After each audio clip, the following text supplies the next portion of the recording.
Existe uma sabedoria profunda na forma como os mestres japoneses tratam o que está quebrado. Quando um vaso de cerâmica se parte, eles não o descartam. Eles não tentam esconder os seus danos ou fingir que nada aconteceu. Com paciência e reverência, eles recolhem cada fragmento e unem as peças com uma mistura de laca e ouro puro. O resultado não é um objeto reparado, mas sim um objeto transformado. Cada rachadura se torna um rio dourado, cada linha quebrada conta uma história. O que era frágil agora brilha com uma beleza singular. Essa arte se chama Kintsugi, emenda de ouro, e ela nos ensina algo fundamental sobre a vida. Quantas vezes nos sentimos como esse vaso quebrado? Quando passamos por perdas, fracassos ou decepções, nossa primeira reação é muitas vezes esconder as cicatrizes que elas geraram.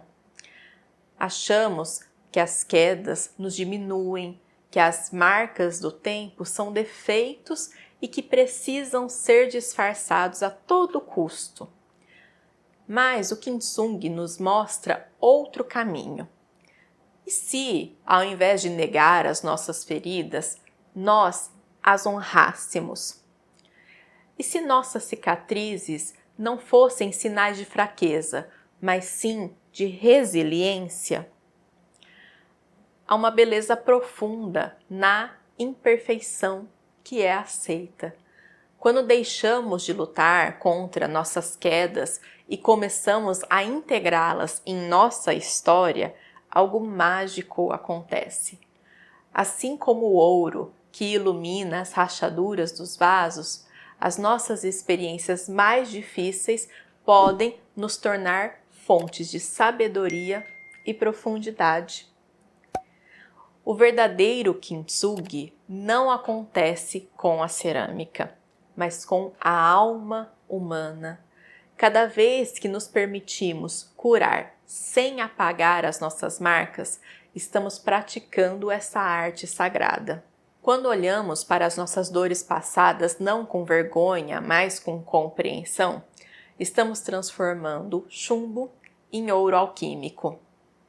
Nós não somos menos por termos nos quebrados, somos mais por termos nos refeito. Então, na próxima vez que você se sentir frágil ou marcado, lembre-se do vaso Kintsugi.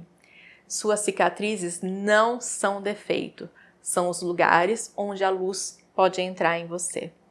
Sua história de queda e reconstrução não é uma fraqueza, é o que te torna verdadeiramente único nesse mundo, porque há uma beleza que só existe no que foi quebrado e reparado, uma sabedoria que só habita aqueles que conhecem a dor e aprenderam a transformá-la em luz.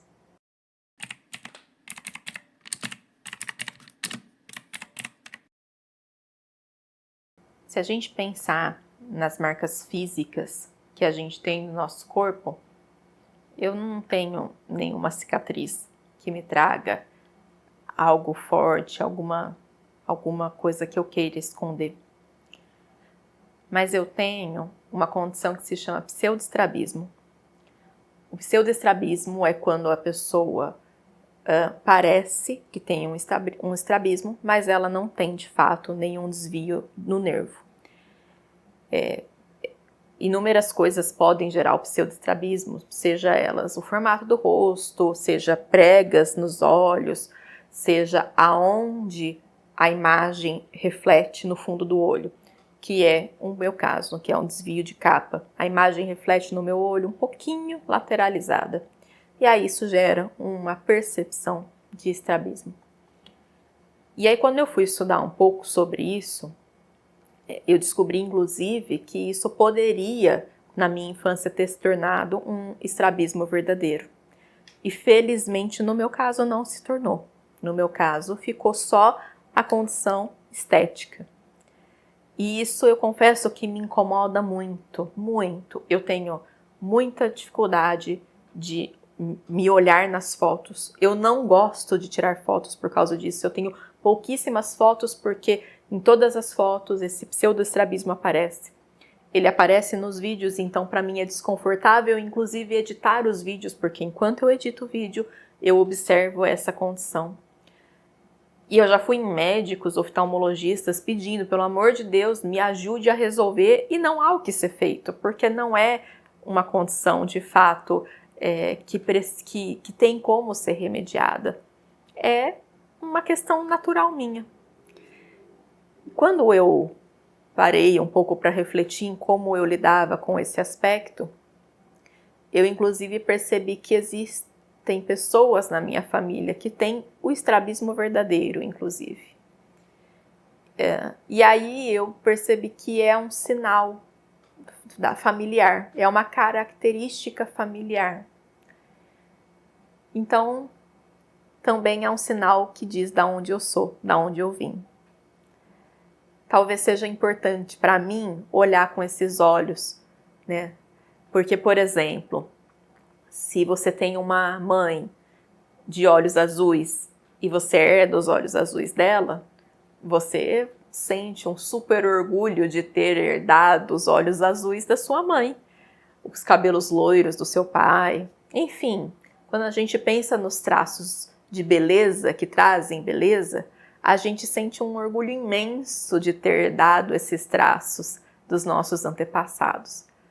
Mas a gente também herda traços que esteticamente talvez não sejam tão favoráveis. E por que a gente não pode ter orgulho também de ter herdado eles? Por que a gente não pode ter orgulho de ter em nós uma característica da nossa família, ainda que ela não seja tão agradável assim? Agradável talvez é uma palavra ruim, mas ainda que ela não nos agrade. E eu também fico pensando o quanto que deve ter sido difícil para os meus antepassados conviverem com isso, porque eles não tinham a informação que eu tenho. E eu tenho certeza que isso incomodava eles também. Então hoje, pelo menos, eu tenho informação, sei o que é, e se tivesse um estrabismo verdadeiro, eu teria condição de corrigi-lo. Então, é isso. Eu acho que a gente tem que honrar as nossas características físicas, ainda que elas doam, ainda que a gente gostaria de não tê-las. Especialmente no meu caso, como eu disse, é uma herança. E da mesma forma que as heranças boas eu tenho orgulho de ter recebido, porque eu não vou ter orgulho de ter recebido aquelas heranças que não me agradam tanto assim. E você, como está lidando com as suas cicatrizes? Eu agradeço por você ter ficado aqui comigo hoje. Eu espero que você tenha um dia iluminado e que você leve a sua luz por onde for.